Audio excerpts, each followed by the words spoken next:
In October 2025, the Democratic People's Republic of North Korea stood as a fortress of fear. Its capital, Pyongyang, a stage for the eternal cult of Kim Jong-Un. At 41, the supreme leader was both god and tyrant, his image plastered on every wall, his name a mantra of devotion. Yet beneath the crimson banners and synchronized military parades, the nation was fracturing. The famine of 2024 had left millions starving, their emaciated bodies a silent rebuke to the regime's propaganda of prosperity.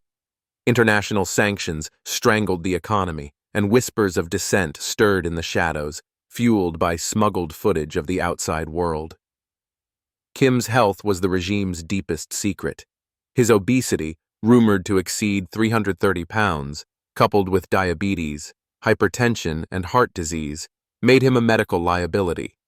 Foreign doctors, vetted by the State Security Department, SSD, were summoned to keep him alive, their presence a necessity cloaked in secrecy. Kim's paranoia, honed by decades of propaganda and isolation, saw enemies everywhere: South Korea, the United States, China, even his own generals. Across the Pacific, the United States, under President Donald Trump and Vice President Vance, pursued an America First agenda, balancing isolationism with bold diplomacy. Vance, a 41-year-old Marine veteran and former senator, was known for his blunt rhetoric, a trait that would soon ignite a diplomatic firestorm. Chapter 1. The Insult That Shook the World. The crisis erupted on October 10, 2025, at a campaign-style rally in Detroit, Michigan. J.D. Vance, addressing a crowd of supporters, was discussing Trump's past diplomacy with North Korea, referencing the 2018 Singapore summit. Known for his provocative style, Vance veered off script. "Let's be real," he said, his voice dripping with sarcasm. "Kim Jong-Un hasn't missed a meal in years. The guy's living large while his people eat dirt. If he thinks he can keep playing nuclear games, he's got another thing coming. Defall Get lost, Kim." The crowd roared with laughter, the Turkish phrase, picked up from Vance's eclectic reading, adding a colorful twist. The speech, live-streamed and clipped by global media, went viral within hours. In Pyongyang, Kim watched the footage in the Ryungsong residence, his private palace, his face darkening with rage. The insult, broadcast on smuggled phones across North Korea, pierced the myth of his divinity. To be called fat and told to get lost by the U.S. Vice President was an affront that demanded retribution. Kim summoned Major General Kang Min-jae, the SSD's counterintelligence chief, his voice trembling with fury. "This American dog mocks me!" he roared, slamming his fist on a mahogany desk, shattering a crystal decanter. "He will pay, and the world will see my strength." Kang, 47, was a gaunt, ruthless loyalist, his cold eyes and sharp features a testament to his fanatical devotion. He saw the crisis as an opportunity to prove his loyalty and eliminate rivals like General Park Seung-ho, the military logistics chief, whom he suspected of disloyalty. Kang proposed a bold plan: abduct a U.S. citizen in North Korea, frame them as a spy linked to Vance, and stage a public trial to humiliate the U.S. administration. Kim approved, his paranoia fueling his desire for vengeance. "Find me a target," he ordered, "and make them suffer." Chapter 2. The journalist in the crosshairs, Elena Martinez, a 28-year-old Mexican-American journalist, became the regime's pawn.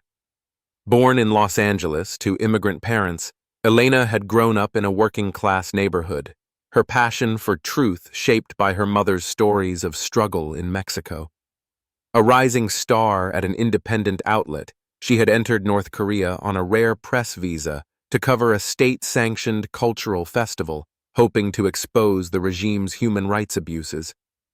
Her sharp wit and fearless reporting had caught the SSD's attention, and Kang saw her as the perfect target to link to Vance's insult.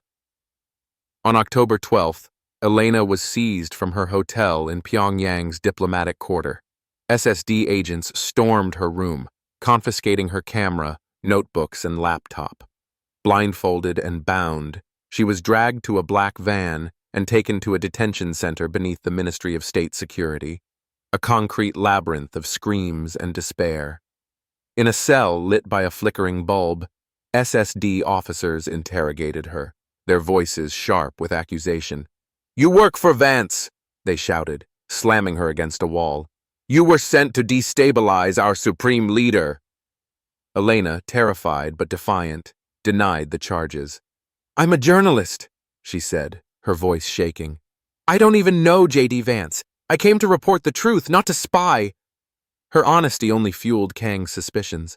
He fabricated evidence, planting doctored emails on her laptop linking her to U.S. intelligence.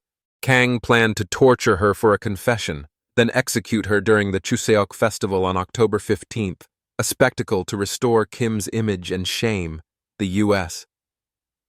Elena's mind raced as she sat in her cell, her wrists raw from chains, her body bruised from beatings. She thought of her mother, who had taught her to stand up to bullies, and her younger brother, who looked up to her. "I can't let them break me," she whispered, her resolve hardening despite the fear. Chapter 3. The Orphan's Mission in a dilapidated orphanage on Pyongyang's outskirts. 10-year-old Malik Jones overheard whispers of Elena's arrest. Malik was an anomaly in North Korea, a black child in a land of enforced homogeneity. Born in Chicago to Sarah Jones, an American aid worker, and Daniel Mwangi, a Kenyan diplomat, Malik's life had been shattered in 2023 when his mother was detained on fabricated espionage charges during a humanitarian mission. Sentenced to a labor camp near the Yalu River, Sarah was torn from Malik, who was placed in the orphanage as a propaganda stunt to showcase the regime's mercy. The orphanage was a prison of despair, its walls stained with mold, its air heavy with the stench of unwashed bodies. Guards beat Malik for his foreign appearance, their batons leaving bruises on his dark skin. The other children, conditioned by fear and propaganda, shunned him, calling him outsider in whispers. But Malik was resilient. He learned Korean in months, mimicking the guards' dialects to blend in. He memorized their routines, noting unlocked doors and gaps in fences. Hidden passages in the orphanage's crumbling walls became his refuge, where he scavenged for scraps of bread and eavesdropped on guarded conversations. One night, Malik overheard two guards laughing about Elena's arrest and Vance's insult. The story stirred a flicker of hope in his heart. If this woman was an enemy of the regime, perhaps she could help him save his mother. Driven by a child's desperation and courage, Malik began sneaking out at night, navigating Pyongyang's alleys and sewers to gather clues. His small size and knowledge of the city's underbelly made him a ghost, invisible to the SSD's patrols. His search led him to the detention center, a fortress of concrete and steel where Elena was held. Chapter 4. The Spy in the Shadows. Unknown to Kim, a covert operation was unfolding in the heart of his regime. Dr. Elias Cohen, a 50-year-old Mossad agent posing as Kim's Swiss cardiologist, had infiltrated Pyongyang in 2023. His mission was to gather intelligence on a new nuclear facility in Kangwon province, rumored to house hypersonic warheads capable of evading Western defenses, and to monitor Kim's failing health, a critical factor in the regime's stability. Cohen's encrypted reports to Tel Aviv, sent via a microchip hidden in his stethoscope, detailed Kim's medication regimen, palace security protocols, and intercepted communications about Russian technical aid for missile development. Cohen learned of Elena's arrest through Choi Eun-hee, a 45-year-old palace maid and covert member of a defector network. Choi had lost her husband and daughter to the regime's purges, her grief transformed into a quiet rebellion. She fed Cohen information from the Ryong-song residence, where she overheard aides discussing Vance's insult and Elena's detention. Choi told Cohen that the crisis had sparked Kim's paranoia, leading to a crackdown on foreigners and heightened security sweeps. Cohen saw an opportunity. Amplifying Elena's case could destabilize the regime, creating chaos to cover his extraction of nuclear data and possibly his own escape. Cohen encountered Malik by chance near the detention center, spotting the boy's stealthy movements in a darkened alley. Impressed by his courage, Cohen knelt to meet his gaze. "You're a ghost in their system, kid," he said, his voice low. "Help me get a message to the woman. It could hurt them where it counts." Malik, driven by hope for his mother, nodded. "If it helps my mom, I'll do it," he said, his eyes fierce despite his fear. Cohen gave him a microchip containing a coded message for a defector network in China, detailing Kim's health crisis, the nuclear facility's coordinates, and evidence of Russian missile technology transfers. "Get this to her," Cohen said, his hand steady on Malik's shoulder. "It's our chance to hit back." Chapter 5. The Labyrinth of Courage. Malik infiltrated the detention center through a ventilation shaft, navigating a labyrinth of damp, rat-infested tunnels. The air was thick with mold, and his stolen flashlight flickered, casting eerie shadows on the concrete walls.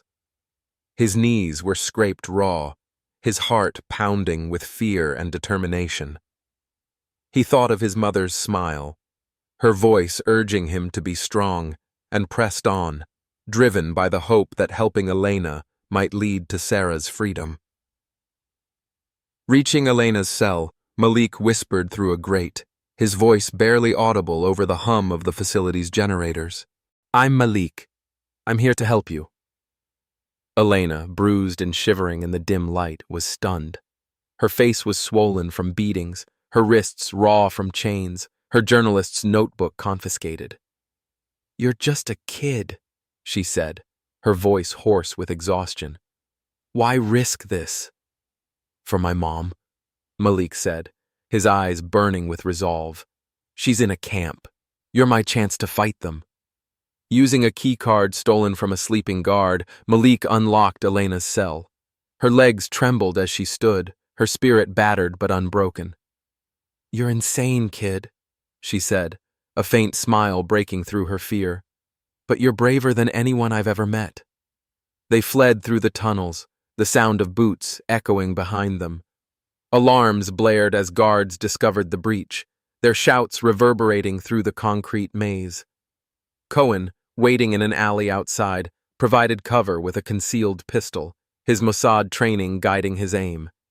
He took down 3 guards, their bodies crumpling in the rain-soaked street, before a bullet tore through his shoulder, sending him to his knees. "Get to the river!" he shouted, his voice raw with pain. Malik and Elena reached the Taidong River, their lungs burning, their clothes soaked with sweat and mud. Malik threw the microchip into the water, watching it sink beneath the dark current. The device activated a satellite uplink, transmitting Cohen's message to the defector network in China. But SSD troops closed in, their flashlights cutting through the night. Malik pushed Elena behind a boulder, whispering, "Hide." He drew their attention, running along the riverbank as bullets tore through the reeds, one grazing his arm, drawing a sharp cry. Elena, torn between fear and loyalty, followed, refusing to abandon the boy who had risked everything for her. They were cornered near a bridge, the SSD's shouts deafening. Malik, his small body trembling, stood in front of Elena, his eyes defiant. "You'll never break us," he told the soldiers, his voice a whisper of steel. The SSD captured them both, their wrists bound, their hopes fading as they were dragged back to the detention center. Cohen, bleeding out in the alley, activated a dead man's switch on his microchip, ensuring his final report reached Mossad. His last thought was of Malik's courage and Elena's defiance, sparks in a land of darkness. Chapter 6. The Palace of Vengeance. Kang presented Malik and Elena to Kim in the Ryongsong residence, its marble halls gleaming with opulence, a stark contrast to the nation's poverty. Kim, his face flushed with rage, sat on a gilded chair, his bulk straining the seams of his tailored suit. "This woman is a spy sent by Vance, and this child is her accomplice," he roared, shattering a crystal decanter with a slam of his fist. "They will suffer for their insolence." Kim's sister, Kim Yo-jong, watched from the shadows, her sharp features unreadable. At 38, Yo-jong was cunning and ambitious, her loyalty to her brother matched by her hunger for power. She saw the crisis as a chance to purge rivals like General Park Seung-ho and consolidate her influence. "Execute them publicly, dear leader," she urged, her voice smooth but calculated. "Show the world your divinity." Kim, his paranoia at a fever pitch, agreed. "Make them suffer," he ordered, his eyes glinting with malice.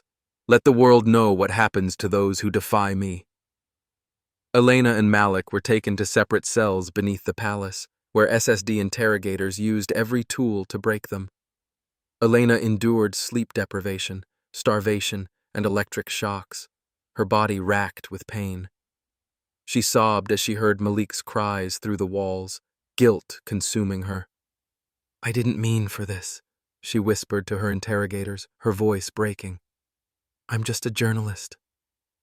Malik, his small body bruised and bleeding, refused to crack. He invented stories, claiming he was a lost orphan who had stumbled into the detention center by accident. His defiance was fueled by memories of his mother's courage, her voice telling him to be strong. "You're nothing without fear," he told his tormentors, his eyes burning with a fire that belied his age. Chapter 7. The Defectors' Rebellion. Choi Eun-hee, the palace maid, led a clandestine defector network from a safe house in Pyongyang's slums. Her team, a ragtag group of former soldiers, teachers, and laborers, smuggled phones and radios to spread information suppressed by the regime. Choi had joined the resistance after her husband and daughter were executed for possessing a South Korean radio. Her grief had transformed into a quiet, unrelenting rebellion, her every action a blow against the Kim dynasty. When Cohen's report reached the defector network via the Chinese safe house, Choi's team sprang into action. The report detailed Kim's health crisis, the nuclear facility's coordinates, and evidence of Russian missile technology transfers. On October 15, 2025, as Kim prepared for his Chuseok address, Choi's network hacked into state television, broadcasting the leaked footage to millions. Citizens, gathered in public squares for mandatory screenings, saw images of starving prisoners, mass graves in the mountains, and Kim's lavish palaces juxtaposed with famine-stricken villages. Gasps rippled through the crowds, and even loyalists hesitated, their faith shaken. Choi's network faced relentless danger. SSD raids killed dozens of her allies, their bodies left in alleys as warnings. But Choi pressed on, inspired by Malik and Elena's courage. "They defied a god," she told her team, her voice trembling with resolve. "We must keep their fire alive." Chapter 8. The Chuseok Spectacle. Kim ordered Malik and Elena's execution at the Kumsusan Palace, a grand spectacle to restore his image as an invincible deity. The square was packed with thousands of loyalists, their faces a mix of fear, fervor, and curiosity. Banners fluttered in the wind, proclaiming the glory of the Kim dynasty. Elena and Malik, frail and chained, were paraded before the crowd, their bodies bruised, their spirits battered but unbroken. Kang read a fabricated confession, branding them CIA operatives sent by Vance to assassinate the supreme leader. As the executioner raised his rifle, Malik broke free, his small hands grabbing a Workers' Party flag from a nearby stand.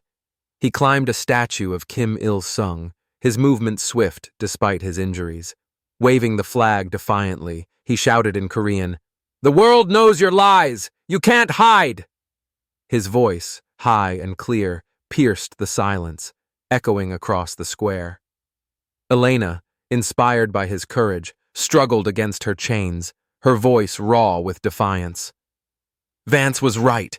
You're a coward who hides behind fear, she screamed, her Mexican-American accent thick with passion. The crowd gasped, some whispering in awe, others in terror. A few soldiers lowered their rifles, their loyalty wavering.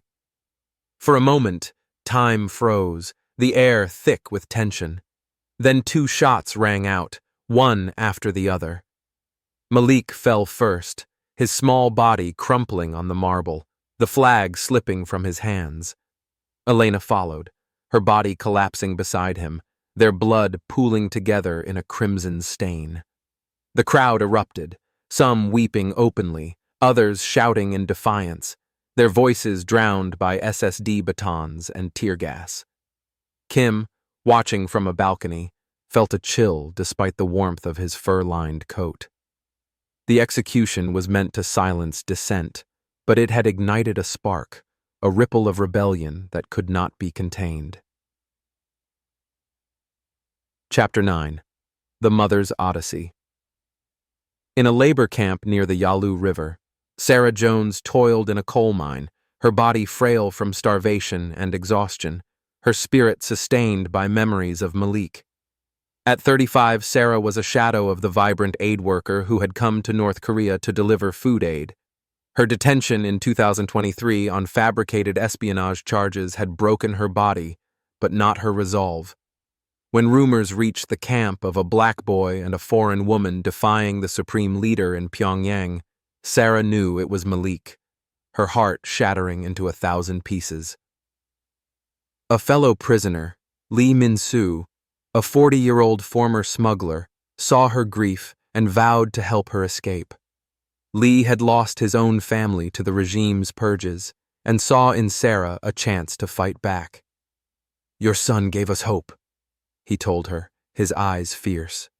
"We'll honor him by getting you out." Sarah and Lee planned a breakout, using smuggled tools, a rusty spoon, a stolen chisel, to dig a tunnel under the camp's electrified fence. They worked for weeks, hiding dirt in their ragged clothes, their hands blistered and bleeding. On a moonless night, they crawled through the tunnel, pursued by guard dogs and gunfire. Lee drew the guards' attention, luring them into the woods with a decoy fire. He was shot, his sacrifice allowing Sarah to reach the Yalu River. Sarah swam across the icy waters, her body numb, her mind fixed on Malik's face. She collapsed in a safe house run by Chinese defectors, where she learned of her son's death and Elena's courage.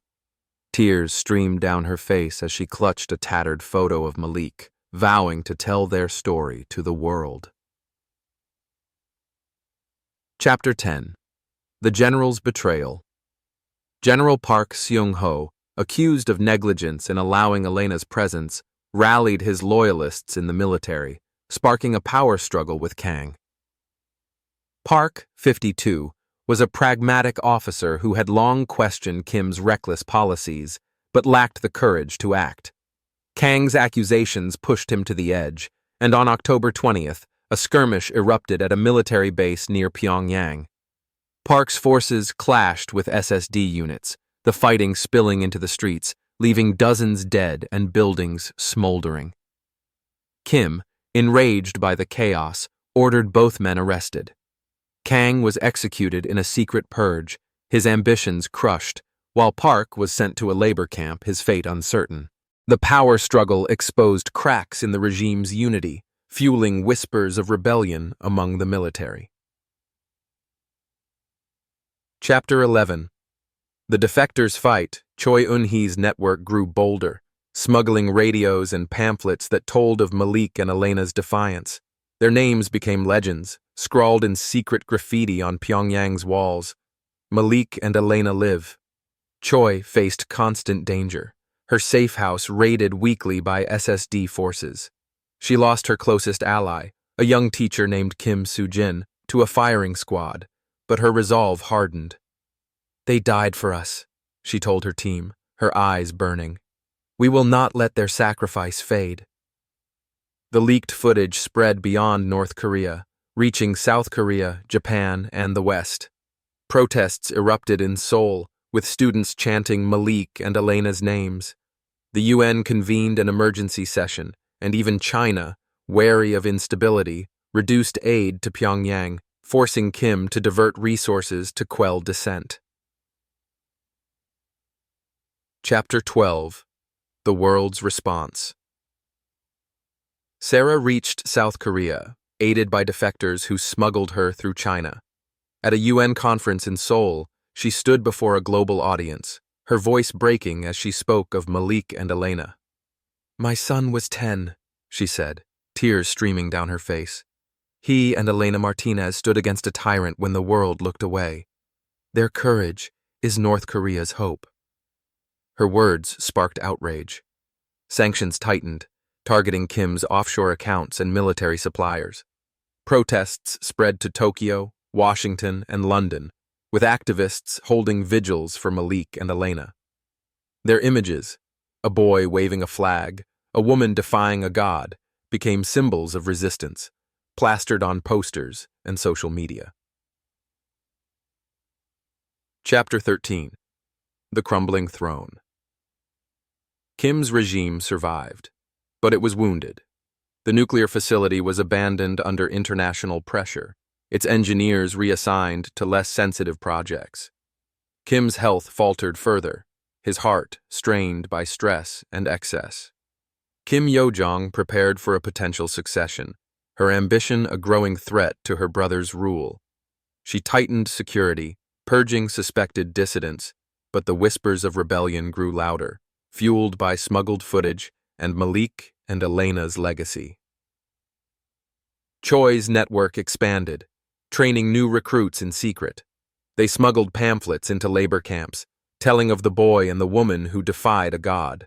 Sarah, now an activist in Seoul, worked with defectors to expose North Korea's horrors, her grief a fuel for change. She founded a foundation in Malik's name, dedicated to helping North Korean refugees, her every action a tribute to her son. Chapter 14. The Smoldering Flame. The tragedy of Malik and Elena was that they never saw the impact of their actions. Elena's unwitting defiance, sparked by Vance's insult, and Malik's selfless courage, driven by love for his mother, lit a spark that could not be extinguished. Their deaths, meant to silence dissent, instead gave voice to the oppressed. In the markets of Pyongyang, in the labor camps of the North, in the hearts of those who dared to dream, their names became a mantra: Malik and Elena. Cohen's mission, though cut short, exposed the regime's vulnerabilities, weakening its grip. Sarah's advocacy kept their story alive, a beacon for those trapped in North Korea's darkness. The regime tightened its control, but the cracks widened, the whispers grew louder, and the hope endured. One day the people would rise, and the spark lit by a boy and a journalist would become a flame,